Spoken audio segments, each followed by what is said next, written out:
અમદાવાદમાં ધોધમાર વરસાદ વરસ્યો અને આ વરસાદ બાદ હાઈવે પર ખાડા રાત જોવા મળી રહ્યું છે। બાકરોલ અસલાલી બ્રિજ પર મસ્ત મોટા ખાડાઓ પડ્યા।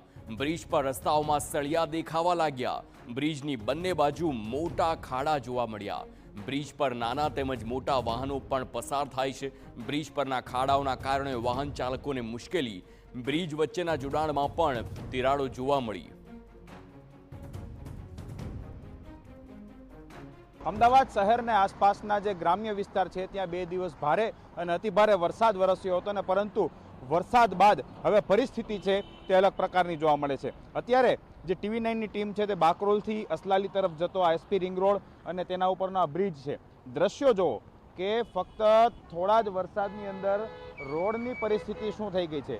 આ વાહન ચાલકો છે, ભારે વાહન હોય કે બાઇક સવાર હોય, તમામને અહીંથી નીકળવામાં મુશ્કેલી પડે છે। ફક્ત 1-2 આ પ્રમાણે નહીં, પરંતુ આ બ્રિજ છે તેની બંને બાજુ આ જ પ્રમાણેના ખાડા છે તે જોવા મળે છે। મહત્વનું છે કે થોડા જ વરસાદની અંદર આ પરિસ્થિતિ થઈ છે। ચોમાસું આવ્યું, છેલ્લા 1 મહિનાની અંદર જે નાનો મોટો વરસાદ પડ્યો અને છેલ્લા જે વરસાદ પડ્યા ત્યારબાદની આ પરિસ્થિતિ છે તે જોવા મળે છે।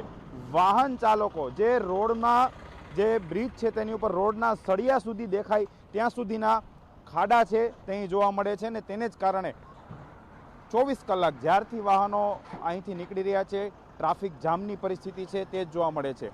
જે રીતના ટ્રાફિક વ્યવસ્થા તો ગોઠવાય છે, પરંતુ ટ્રાફિક જામની પરિસ્થિતિ, લોકોને સર્વિસ રોડ, કાકા કેટલી મુશ્કેલી આ રોડને કારણે? બહુ તકલીફ છે અહીંયા તો। ખાડા જ છે, બહુ વધારે ખાડા છે। કેટલા ટાઈમથી છે? 20 દાડા થઈ ગયા, વરસાદ ચાલુ છે ત્યારથી ખાડા છે। બહુ વાહનને મુશ્કેલી પડે, મુશ્કેલ બહુ ટાઈમ લાગે। બિલકુલ લોકોને આ સર્વિસ રોડ નથી, પરંતુ એક ચાલવા માટે કાકા કેટલી મુશ્કેલી? ઘણી મુશ્કેલી તો પડે અહીંયા। અવર જવર કરો અહીંથી? ના, હું તો નડિયાદથી ના આવું, અહીંથી તકલીફ પડે છે? તકલીફ તો ખરી।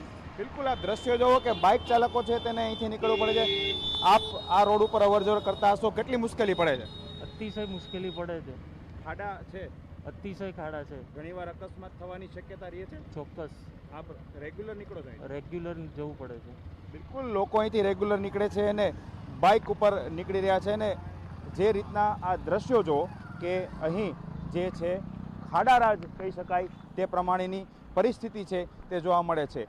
2 વ્હીલર હોય, કાર ચાલક હોય કે પછી ભારે વાહનો હોય, આ દ્રશ્યો ઘણું બધું કહી જાય છે, કેમ કે જે રીતના ખાડાની પરિસ્થિતિ છે, થોડા જ વરસાદની અંદર સળિયા છે, ખાડા એટલી હદે ઊંડા છે કે રોડ જે બનાવવામાં આવ્યો હતો તેના જે લોખંડના સળિયા છે તે પણ અહીં સ્પષ્ટ રીતે જોઈ શકાય છે। અકસ્માત આ રસ્તા ઉપર નાના મોટા તો ઘણા બધા થતા હશે, પરંતુ હવે હાઈવે ઓથોરિટી હોય, કલેક્ટર તંત્ર હોય કે અહીં જે સ્થાનિક તંત્ર હોય, તમામને હવે આ રસ્તાઓ સીધા કરવાની અને રસ્તાઓ પર પડેલા ખાડા ઉરવાની જરૂર છે। પરંતુ લોકો તો સવાલ એ પણ કરી રહ્યા છે કે હજી આ બ્રિજ બન્યો એને થોડા જ વર્ષો થયા છે અને બ્રિજની આ હાલત કઈ રીતે થઈ શકે।